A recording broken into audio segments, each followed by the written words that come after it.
Hey, it's Ethan Skolnick for the 5 Reasons Sports Network here at Hard Rock Stadium after the Miami Dolphins have a historic collapse. They had taken a 14-point lead into the last 4.5 minutes of the game against a 14-point underdog in the Tennessee Titans, a team that was basically giving the game away, but it was actually the Dolphins who did that. They lose 28-27.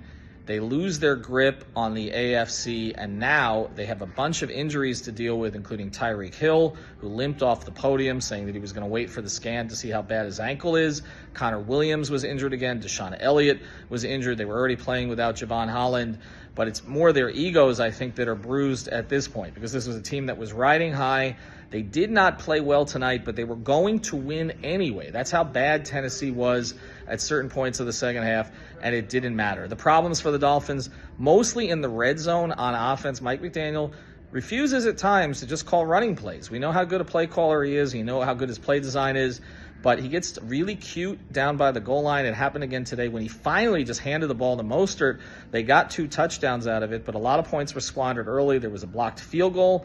So a lot of problems for the Dolphins in all areas tonight. And then the defense, which held up for the most part, collapsed at the end. There was a coverage bust with communication.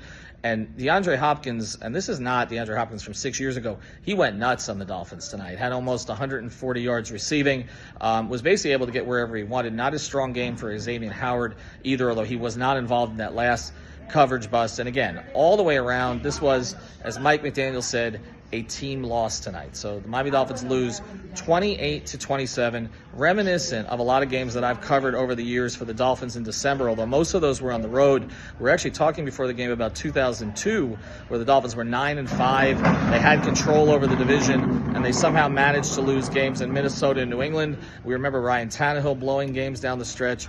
These looked like the same old Dolphins, and we didn't think that was the case this season. So for Ethan Skolnick, the 5 Reasons Sports Network at Hard Rock Stadium, the Dolphins lose 28-27. They're now 9-4. They'll have to rally back against the Jets next weekend.